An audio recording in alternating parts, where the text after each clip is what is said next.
오늘 저는 마태복음 3장 1절에서 6절 말씀을 가지고 침례 요한의 그리스도를 간증하는 봉사, 우리 수요 예배는 신약에서의 참된 봉사가 무엇인가를 나누고 있습니다.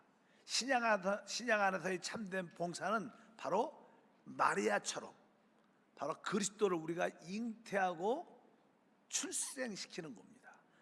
곧 하나님의 택한 자들을 마음에 품고 그 영혼을 구원을 위해서 우리가 기도하며 중보하며 그들을 구원으로 이끌어내는 것을 의미하고, 이 일을 마리아 혼자 할 수 없는 것처럼 바로 요셉처럼 우리가 그의 동역자가 돼서 우리가 함께 사람을 살리고 회복하는 것이 우리의 진정한 봉사인 줄 믿습니다. 우리 복음서에 보면 바로 그런 마리아의 봉사와 또한 우리 요셉의 봉사가 나와 있습니다. 또 이제 세 번째 중요한 봉사가 있는데, 그 봉사는 다른 것이 아니라 침례 요한의 봉사입니다. 침례 요한은 바로 사람 중에서 첫 번째로 그리스도를 간증하는, 그리스도를 증거하는 봉사를 했습니다. 이제 우리가 사람을 살리고 회복해서 그들을 어느 정도 양육하여 그들로 하여금 우리처럼 그리스도를 간증하는, 그리스도를 증거하는 그런 봉사가 돼야 될 줄 믿습니다. 그래서 이 침례 요한의 간증의 핵심은 그리스도를 말하는 것입니다. 그리스도를 전하는 것입니다. 그리스도를 바로 간증하는 것이라고 말씀드릴 수 있습니다. 그럼 어떻게 우리가 그리스도를 간증하는, 그리스도를 증거하는 봉사를 할 수 있는가? 이러한 참된 침례 요한처럼 이러한 봉사를 하려면 기본적인 원칙을 볼 수가 있습니다. 침례 요한을 통해서 첫 번째, 우리가 그리스도를 간증하는 그러한 봉사를 하려면 침례 요한처럼 우리는 종교적인 영역에서 벗어나야 된다. 이 종교적인 사람들은요, 그리스도를 증거하지 못합니다. 그리스도를 간증할 수 있지 않습니다. 참된 봉사는 그리스도의 간증이기 때문에 바로 침례 요한은 바로 종교적인 영역에서 벗어나 있다는 것을 분명히 알아야 됩니다. 실제로 침례 요한의 아버지는 사가랴, 제사장 사가랴였습니다. 그러니까 당연하게 그 집안은 하나님을 섬기는 그러한 가문이었죠. 그래서 그 하나님의 반열에 따라 그 아버지의 순서가 돼서, 사가랴 제사장이었던 아버지 순서가 돼서 하나님을 분향할 때, 사실 실제로 이제는 하나님의 성전에 들어가서, 성마에 들어가서 하나님을 분향할 때 분향의 최고, 즉 기도로 봉사한 거죠. 향을 필 때 천사가 나타난 거예요. 그러면서 이제 네 아내 엘리사벳이 아이를 너에게 줄 것이다. 그 이름을 요한이라 하라. 그래갖고 너무나 놀란 거예요. 한 번도 천사를 본 적도 없고, 그 하나님 앞에 향을 피러 나가다가 그런 천사를 보니까 너무 놀래갖고 어찌 그런 일이 있을 수 있습니까? 그래서 그가 온전히 믿지 못하는 그런 몸을 갖게 되니까 너무 놀래서 그의 입이 이렇게 잠시 일시적으로 버리가 돼서 말을 못하고, 한번 들어갔다 나오니까, 성소에 들어갔다 나오니까 말을 못하는 거야. 뭐 그럴 수 있을 수는 있죠. 그런 가운데 자기 부인 엘리사벳이 아이를 가질 것이다. 왜? 그동안 계속 그 아이를 위해서 기도를 많이 했거든요. 그런데 하나님이 그 아이를 허락해 주셨는데 그 아이 이름이 요한이라고 하라, 이렇게 말씀을 했습니다. 그 사실을 누가, 이제 그 사가랴 아버지, 제사장이었던 아버지가 그것을 마음에 품고 있었습니다. 그래서 이 어린 아이를 잉태할 때 마리아, 알지? 친척관계이기 때문에 마리아가 예수님을 잉태하고 이제 그 기쁜 소식을 가지고 그 엘리사벳에게 왔어요. 그런데 성경에 그 태중에 있는 그 아이가 성령의 충만함을 받아요. 그러니까 사실 이제는 이 침례 요한은 하나님의 아들 그리스도를 증거하는 봉사를 하기 때문에 하나님이 택하신 자로서 이 하나님 그리스도에 대한 깊은 인식이 내적으로, 영적으로 이미 있었던 것 같아요. 그래서 서로 이렇게 마리아와 엘리사벳이 딱 만나는데 그 태중에 있는 아이들이 뛰놀면서 그 성령의 충만함을 엄마가 느낄 수 있는 거예요. 성경 그 내용에 대해서 이렇게 말씀했습니다. 누가복음 1장 41절 44절에 엘리사벳이 마리아가 무난함을 들음에 아이가 복중에서 뛰노는지라 엘리사벳이 성령의 충만함을 받아 보라 내 무난한 소리가 내 귀에 들릴 때 아이가 내 복중에서 기쁨으로 뛰놀았도다. 이렇게 엄마뿐만 아니라 아이가 성령이 충만해지니까 엄마도 성령이 충만해져 갖고 막 그 안에 기쁨이 충만해서 막 이렇게 뛰놀았다는 그런 표현을 많이 합니다. 이것은 다른 것이 아니라 이 침례 요한은 뱃속에서부터 어떻게 했어요? 성령이 충만했다는 거예요. 이것은 일반적인 어떤 종교적인 영역에서 종교적인 생각하고 전혀 다른 사건이죠. 왜? 이것은 성령의 역사이기 때문에. 종교와 성령은 전혀 반대입니다. 그래서 그런 책, 종교냐 성령이냐, 여러분 우리는 성령의 사람이 진정한 하나님의 봉사가 되는 줄 믿습니다. 그리고 이 아이가 뱃속에서부터 어떻게 했어요? 성령이 충만했어요. 침례 요한. 그뿐만 아니라 그 아이가 잉태됐을 때 천사가 그의 이름을 뭐라 그래요? 요한. 그래서 침례 요한이라고 그래요. 요한이라고 말을 하는 거예요. 요한. 근데 성경을 보게 되면 구약에 요한이란 이름이 거의 없습니다. 그것은 신약의 이름이에요. 하나님이 이 종교적인 영역에 그 이름을 주지 않았습니다. 원래 옛날에 유대인들은요 자기 아버지나 할아버지 이름을 따서 그대로 씁니다. 그러니까 아버지 이름이 사가라니까 이제 주변의 친척들이 요한의 그 어머니가 엘리사벳이 아기를 가지니까 앞으로 태어나면 얘를 사가라라고 부르자. 보통 아버지 이름이나 할아버지 이름을 따서 불러요. 그러니까 그 어머니가 아니다 요한이라고 불러야 된다. 왜? 천사가 그렇게 말을 했기 때문에. 또 요한은 새로운 이름입니다. 구약의 어떤 전통이나 개성에 따른 이름이 아니에요. 그러니까 엄마가 요한이라고 불러야 된다. 그러니까 주변 사람들이 여자 말을 그 유대인들은 잘 안 듣거든요. 그러니까 별로 이렇게 강무시해요. 그러니까 그 아버지가 그동안 말을 못했어요. 제사장 사가랴가 나한테 팔을 달라갖고 팔을 주니까 거기다가 요한이라고 부르는, 이름은 요한. 그러니까 입이 묶였던 입이 쫙 풀리면서 다시 말을 했다는 거예요. 어쩌든지 그 요한이란 자체도, 그 이름 자체도 이미 종교적인 그 영역에서 벗어나 있었던 것을 알아야 돼요. 그러니까 여러분들이 진짜 그리스도를 증거하려면 일단은 성령이 충만해야 돼요. 그 다음에 우리는 종교적인 그 영역에 붙잡혀 있어요. 항상 새로운 길을 가야 돼요. 그래서 새로운 길, 우리 신앙생활의 새로운 길 중에 하나는 뭐예요? 우리의 심령, 우리에게 거듭난 영이 있다. 이것도 사실 새 길이에요. 새 길은 아니고 이거 성경에 있는 길인데 사람들이 잘 안 가는 길입니다. 그러나 우리의 신앙의 핵심이 무엇입니까? 오직 영으로 난 것만 영인 거예요. 오직 성령으로 난 것만 우리의 영이기 때문에 그 영 안에서 충만해지고 강건해져야 돼요. 그래서 이 침례 요한은 자랄 때 어떠한 모습을 갖고 있었습니까? 누가복음 1장 80절에 말씀합니다. 아이가 자라며 심령이 강하여지며 이스라엘에게 나타난 날까지 빈들에 있으니라. 그러니까 이 침례 요한이 자랄 때 뭐라고 써 있어요? 심령이 강하여지며. 여기 심령이라는 것은 바로 우리의 영을 말합니다. 그러니까 우리의 신앙생활 그리스도를 간직하려면 우리의 심령이 강건해져요.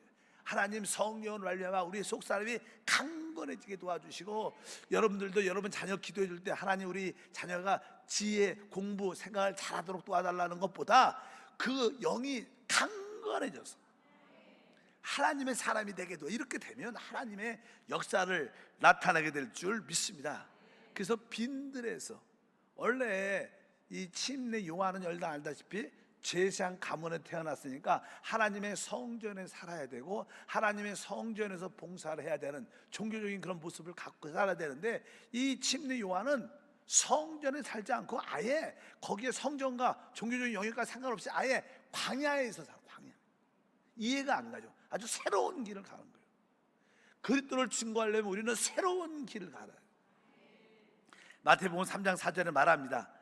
이 요한은 낙타 털옷을 입고 허리에 가죽띠를 띠고 음식은 메뚜기야 석청이었더라. 그가 광야에 살 뿐만 아니라 그가 입은 옷은 낙타 토록. 원래 이 낙타 토록, 낙타는요 이 레위기에 보면 조금 부정한 짐승입니다. 손은 아주 정한 짐승이지만 그러니까 그 만지면 안 되는데 옷도 어떻게 낙타 토롯을 그냥 종교적인 그런 의식과 생각에 떨쳐난 거예요. 그다음에 먹는 것도요 메뚜기와 석청이었다 이렇게 말씀합니다. 그는 제사장의 옷도 입지도 않고 제사장들이 먹는 음식도 먹지 않고 그냥 성전에 살지도 않고 광야에서 살았어요. 진짜 새로운 길은 항상 이렇게 새롭게 시작하는 거예요. 여러분에게 종교적인 그런 영역에서 벗어나 진짜 하나님께 쓰임받는 성령의 새로운 길을 가길 주님으로 축복합니다. 그뿐만 아니라 우리가 그리스도를 증거하려면 종교적인 영역뿐만 아니라 이 문화적인 영역에서 벗어나요. 우리 대한민국도 우리 한국의 어떤 유교 사상, 기본적인 어떤 사상이 있습니다. 그런 문화가 있습니다. 사회 문화. 그런 사회 문화를 이렇게 넘어서고 벗어나야 진짜 하나님의 일꾼이 될 수 있는 거예요. 그래서 이 침례 요한은 종교적인 영역에서도 벗어나 있었고 또 문화적인 그런 영역에서도 벗어났습니다. 왜냐하면 아까 말한 것처럼 뭐 메뚜기, 석청 이런 거 잘 먹고 사는 게 아닙니다. 그런 일반적인 음식을 먹지 않았어요. 특이한 음식을 그가 먹었던 것을 분명히 알아야 됩니다. 그리고 원래 이 문화라는 게 있죠. 대한민국 문화. 대한민국 문화하면 항상 이렇게 유교 사상이 있기 때문에 막 이렇게 경망스럽지 않고 좀 이렇게 말도 좀 적고 또 행동도 천천히 조심하고 이런 의식들이 다 있어요. 그래서 이 대한민국 사람들은 특별히 우리 한국 사람들은 뭐 찬양하고 뭐 기도할 때 잘 이렇게 뜨겁게 잘 안 해요. 박수도 치는 걸 별로 처음에 안 좋아해요. 사람들이 박수 치는 게 그렇게 우리한테 익숙하지 않고 그 다음에 일어서서 찬양하는 건 더 익숙하지 않고 춤을 추는 건 더 이상하고 한국 문화가 그런 거예요. 그냥 양반 문화 스타일이 딱 배갖고 그냥 그렇게 조용히 앉아서 말 없이 하면 그게 좋은 거라고 생각을 많이 합니다. 근데 우리는 진짜 성령의 사람 되려면 이러한 문화도 어떻게 벗어나야 돼요. 여러분 모두가 벗어나를 축복합니다. 그래서 우리 한세교회가 이런 모습들, 특별히 우리 자녀들이 이렇게 뒤에서 콰이어로 이렇게 멋지게 춤을 추고 이게 얼마나 아름다운 거예요. 이것도 일반적인 것과 벗어나는 겁니다. 보통 한국의 교회들은요 뭐 다는 안 그렇지만 대부분 교회들은 이렇게 자녀들이 강대상에 올라와서 막 춤추고 이런 거 좋아하지 않아요. 거기는 거룩한 곳인데 신발 벗고 올라가야지 막 그런 교회들이 참 많습니다 아직도. 근데 그런 것이 뭐예요? 다 종교야 문화야 문화. 이래서는 새로움을 볼 수 없어. 난 종종 어떤 다른 교회 가서 이렇게 강대상에 말씀대로 올라가는데 신발 벗고 올라가라 그래요. 그럼 저는 아닙니다 올라가겠습니다. 어쩌든지 우리가 분명히 알아야 됩니다. 내 종교적인 그런 모습에서 탈피해야 되고 문화적인 그런 모습에서 탈피해야 돼. 아까도 제가 이렇게 보니까 우리 콰이어 팀들, 우리 어머님들 또 우리 자녀들과 함께 이렇게 워십을 이렇게 쫙 하는데 얼마나 아름다운지. 제가 카자흐스탄에 처음에 갔어요. 갔을 때 나는 전도를 하기 위해서 어떤 잔치집에 어떤 생일 잔치가 있다, 뭐 생신분 잔치가 있다 그러면 제가 그런 데를 몇 번 가봤는데 거기에 갈 때는 뭐 집에서도 잔치를 하지만 또 이렇게 식당을 빌려서 가족끼리 모여서 잔치를 해요. 그러면 그 문화는 러시아하고 사회주의 국가니까 사회주의 국가는 인생의 어떤 목표와 어떤 방향이 확실하게 있잖아요. 그들은 그냥 당을 위해서 사는 게 목표예요. 당을 위해서. 그러니까 당을 위해서 사는 게 자기의 목표가 될 수 있지는 않으니까 그냥 그들의 꿈은요 1년에 자기 생일 때 잔치를 크게 벌려갖고 사람을 초청해서 술 먹고 춤추는 게 최고의 낙이에요. 그래서 1년에 한 번 자기 생일에 사람을 초청해서 돈을 열심히 벌어갖고 그때 한번 크게 쏩니다. 그럼 사람들이 다 와갖고 술 먹고 막 음악 들고 춤을 막 춰요. 근데 딱 갔더니 처음에는 저도 나는 이런 종교 영역에서 잘 못 벗어나고 그 나라를 딱 갔는데 대한민국과 다르죠. 공산주의 보니까 그냥 가족들이 다 모여갖고 할아버지, 며느리, 손자 이게 다 사이 다 모여갖고 같이 다 서갖고 춤을 막 춰. 근데 제가 볼 땐 되게 어색한 것 같아. 내가 이상해. 우리 보통 이렇게 며느리가 자기 시아버지 앞에서 막 이렇게 춤을 안 추죠. 근데 거기는 그게 없는 거야. 그냥 시아버지, 시어머니, 또 며느리 사이 뭐 우리 사돈 다 이렇게 모여갖고 같이 음악 큰 거 틀어놓고 막 춤을 추면서 막 이렇게 그게 되게 내가 볼 땐 부러웠다는 생각이에요. 참 문화가 좋다. 사회주의가 나쁘지만 좋은 것도 있네. 그래갖고 어째 그런 모습을 많이 봤는데 우리 한세교회는 어느덧 이제 이 자녀들과 또 부모가 함께 하나님께 찬양 워십을 마음껏 하는 그런 모습 보니까 그 생각이 나서 참 우리 한세교 좋은 교회구나 생각을 해봤습니다. 어쩌든지 문화도 넘어서야 돼요. 인간적인 어떤 도덕, 윤리를 더 넘어서서 뛰어난 믿음의 삶을 우리 모두가 살아야 될 줄 믿습니다. 그래서 이 교회 안에서도 이 기독교 안에서도 우리는 문화를 떨쳐버릴 수 있어야 돼요.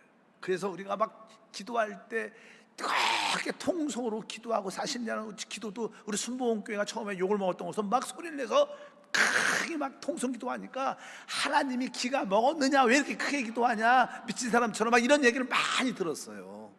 그런데 사실 우리가 그렇게 통성으로 기도하고 이런 것들도 사실 일반적인 문화에서 넘어서는 겁니다. 그리고 어떤 분들은 막 기도하고 돌면서 기도하고 엎어져서 기도하고 울면서 기도하고 이거 뭐 일반적인 문화와 다른 거예요. 왜? 성령은 항상 새로운 겁니다. 그런 걸 부끄러워하면 안 되는 거예요. 성령이 주는 대로 회개할 때 회개하고 춤출 때 춤추고 기도할 때 기도하고 서서 기도하고 싶으면 서서 기도하고 무릎 꿇고 기도하고 무릎 꿇고 기도하고 자유한 가운데 이런 것이 하나님의 뜻이다. 특별히 이제 하는 사역자들이 내가 앞으로 목사가 되겠다. 그러면 한국 사람들의 특징 중에 하나는 내가 이제 기본적으로 석사는 받아야 되고 그 다음에 박사도 받아야 되고 학위에 관심이 많아요. 다만 사역자들이. 근데 사실 학위를 많이 받을수록 되게 점잖해져요, 사람들. 그리고 되게 에티켓 있게 돼요. 근데 그것은 사실 문화에 더 붙잡히게 되는 거예요. 우리는 문화를 초월하는 신앙인이 돼요. 서로 그렇게 격려해 주기를 바라겠습니다. 그래서 우리가 이것을 알아야 돼. 내가 종교의 영역에서도 벗어나 그리스도를 간증할 수 있구나. 내가 이 인간적인 문화, 한국 그런 문화에서도 인간 문화에서도 벗어나야 내가 그리스도를 말해낼 수 있구나. 그리고 우리가 이제 그리스도를 간증하려면 이제 우리의 관념, 우리의 사고 방식을 싹 바꿔야 돼. 지금까지 배운 것이 있지만 싹 바꿔야 돼. 그래서 알다시피 침례 요한의 첫 번째 메시지가 뭐냐면 마태복음 3장 1절과 2절에 말하죠. 그때 침례 요한이 이르러 유대 광야에서 전파하여 말하되 회개하라 천국이 가까이 왔느니라 하였으니까 침례 요한의 첫 번째 메시지가 무엇입니까? 바로 회개하라. 회개하라는 뜻이 무엇일까요? 회개하라는 뜻은 보통 우리가 죄를 자백하라 이런 뜻으로 많이 하는데 그게 아닙니다. 그냥 생각을 싹 바꿔라 이 뜻이에요. 그냥 생각을 싹 바꿔라는 거예요. 지금까지 갖고 있었던 이 생각을 다시 이제 싹 뒤집으라는 거예요. 우리의 관념을 바꿔야 돼요. 여러분들이 갖고 있는 기본적인 선입감, 여러분들 이론, 생각, 배운 교육들이 있어요. 이제 진짜 그리스도를 간증하려면 우리의 생각이 확 바뀌어야 돼요. 그래야 지금 그리스도를 증거하는 그런 역사가 될 줄 믿습니다. 그래서 하나님, 내가 나의 생각을 이제 완전히 바꾸기를 원합니다. 내가 지금까지 살아온 방식, 내가 살아왔던 어떤 의식을 싹 바꾸고 진짜 이것이 참된 회개인 것을 보게 도와 주시옵소서. 왜? 침례 요한은 와서 예를 들어서 십계명을 가르치지 않았어요. 우리가 침례 요한이 오면 첫 번째 메시지가 하나님이 주신, 모세로서 주신 십계명을 내가 확실하게 전하겠다. 그러나 또 모세오경을 가르치지도 않았어요. 우리도 모세오경 강의는 있지만 그것은 그냥 복음 안에서 말씀을 전한 거지 율법적으로 가르친 내용이 아니라. 그러니까 침례 요한은 십계명도 가르치지 않고 모세오경도 가르치지 않고 뭘 가르쳤어요? 그냥 회개하라, 생각을 완전히 바꿔라, 이렇게 말씀해요. 사람이 진짜 지금까지 살아온 방식의 생각을 싹 바꿔야 됩니다. 그리고 침례 요한은 생각을 딱 바꾼 사람들에게 뭘 했어요? 침례 물속에 양 확 집어넣어 버렸어.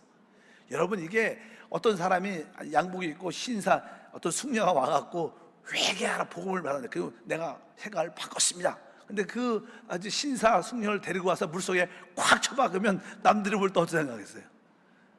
아주 이거 좀 무식하게 보이죠. 거칠게 보이죠. 근데 침례 요한은 그렇게 행동한 거예요.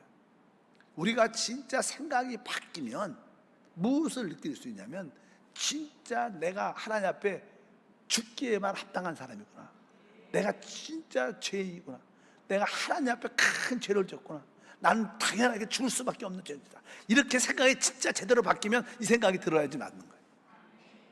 생각 바꿨는데 나는 잘할 수 있고 뛰어날 수 있고 나는 괜찮아, 이런 생각이 하나도 안 바뀐 거예요. 진짜 회개하는 사람은, 생각이 진짜 바뀐 사람들은 내가 죽을 수밖에 없는 하나님 앞에 내가 죄인 중에 큰 죄인이다, 이것이 깨달아져서 주여 회개합니다, 이런 마음을 진짜로 갖는 거예요. 그러면 맞다, 네 옛사람은 죽어야 된다. 그리고 그냥 그 옛사람을 잡아서 침례 속에 물속에 잠겨요. 침례 요한은 그 다른 일을 안 했습니다.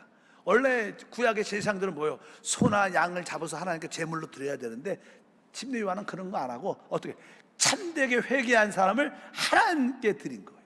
이게 진짜 신약의 봉사입니다. 참된 봉사는 바로 사람을 얻는 거예요.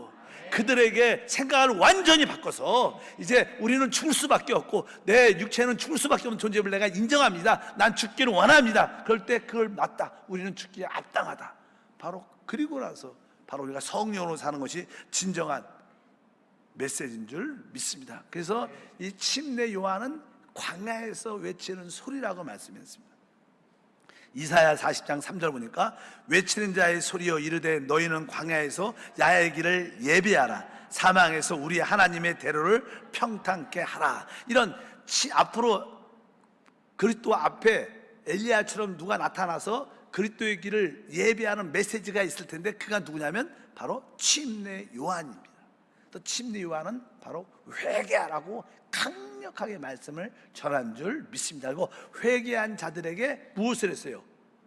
침례를 줬어요. 근데 구약에 보면요, 침례란 그러한 일이 단어뿐만 아니라 그런 사건이 한 번도 없습니다. 뭐 이제 신약에서 신약 말씀에서 우리 애굽 사람들, 애굽에서 하나님 백성들이 구출돼서 홍해 바다를 건널 때 그것이 침례를 받는 하나의 상징이다, 이렇게 신약에 써있지, 구약 성경에 보면 침례 그런 단어가 하나도 없습니다. 그러니까 침례는 완전히 새로운 거예요. 그들이 볼 때는 완전히 새로운 겁니다. 그러니까 우리는 새로운 길을 가는 겁니다. 새로운 길은 오직 어디 안에 있어요? 성령 안에 있는 거예요. 바로 그 성령으로 거듭난 영을 따라 사는 게 진짜 새로운 길인 걸 여러분들이 확실히 알아야 돼요. 우리가 주님을 섬긴다고 말하면서 여전히 옛 길을 붙잡고 있는 사람들이 많은데, 우리는 그것을 떨쳐버려야 된다. 왜? 바로 그것이 침례 요한의 그리스도를 간증하는 진정한 봉사가 되기 때문인 줄 믿습니다. 그래서 이 침례조차도 진짜 새로운 것이었구나, 구약에 속한 것이 아니었구나, 이것을 분명히 알아야 됩니다. 그리고 그 다음의 메시지가 무엇입니까? 너무나 잘 아는 회개하라, 천국이 가까이 왔다. 뭐가 가까이 왔어요? 천국이 가까이 왔다. 복음의 메시지, 우리가 그리스도를 증거하는 것은 천국, 하나님의 나라, 하나님 나라가 어떻게 해요? 가까이 왔다는 거예요. 이건 뭐예요? 우리는 보통 예수 믿고 천국 가세요 이렇게 말을 해요. 근데 그것은 성경적이지 않아요. 성경에 보면 예수 믿고 구원받으라 그랬지 예수 믿고 천국 가라고 얘기하지 않습니다. 우리가 예수 믿고 천국 가자가 아니라, 천국은 이 땅에 오른 거예요. 천국은 하나님 나라 이 땅에 세워지는 거예요. 그러니까 우리의 복음은 바로 천국 복음, 하나님 나라가 곧 주님이 오셔서 이 땅에 하나님 나라를 세울 것이다. 그때 우리는 이기는 자로서 주님과 함께 이 땅을 통치할 것이다. 이것이 진짜 복음이죠. 잠깐만, 예수 믿고 천국 가세요, 이것은 진정한 복음이 아닙니다. 천국은 사실 주님이 계신 곳이 천국이지. 지금 우리 주님이 우리와 함께 하시니까, 지금 우리 심령에 계시니까 우리 심령이 천국이고, 우리 교회와 계시니까 우리 교회가 천국인 줄 믿습니다. 참된 그리스도의 증거는 바로 하나님의 나라, 하나님의 천국이 이 땅에 세워진다는 거예요.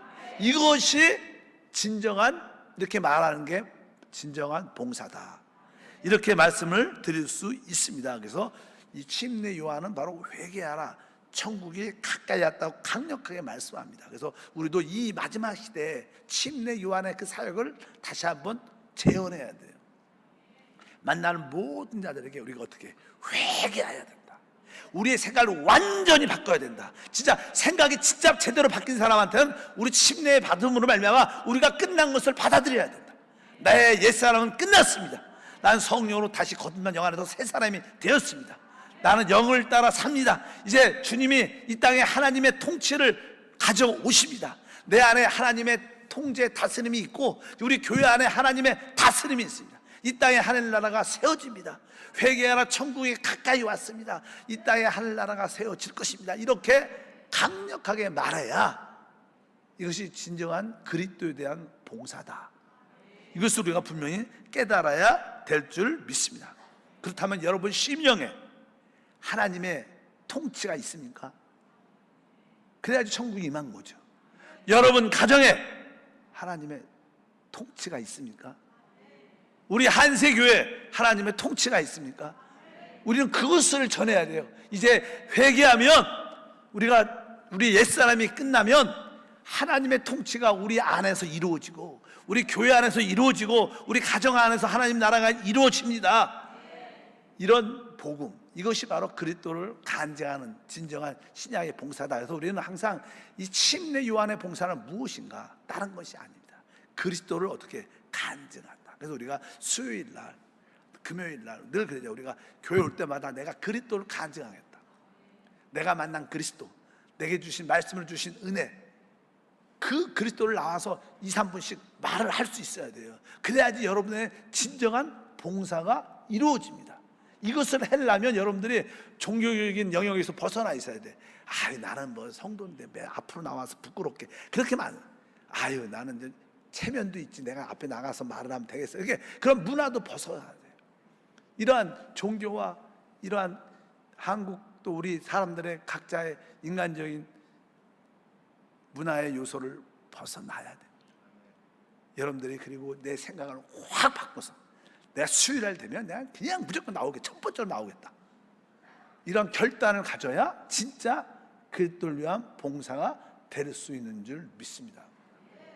우리가 마리아의 봉사가 있고, 또 그 마리아가 그 영혼을 출생할 수 있도록 동역하는 요새의 봉사도 있어야 되지만, 우리는 영적으로 성장하면서 드디어 그리스도를 말하는, 그리스도를 간증하는, 그리스도를 증거하는 봉사가 돼야 진짜 하나님의 뜻을 이루는 시작을 갖게 될 줄 믿습니다.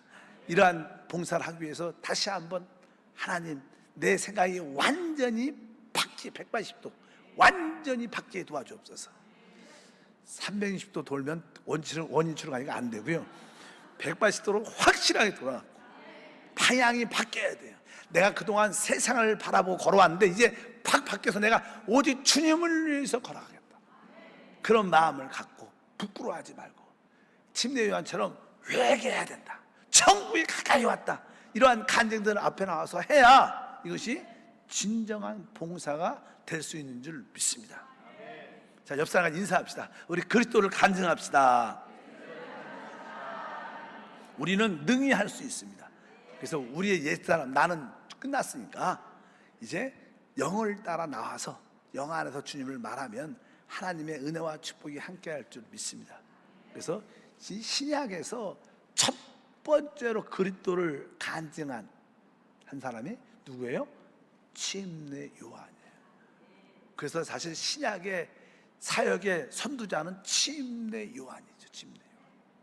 그래서 그가 가장 하나님 안에서 천국에서는 작은 자지만 또 가장 큰 자라고 말씀을 드릴 수도, 왜? 그리스도를 처음으로 증거한 자이기 때문에 우리가 그것을 분명히 알고 하나님 우리 모두를 다 침례 요한으로 부른 줄 믿습니다.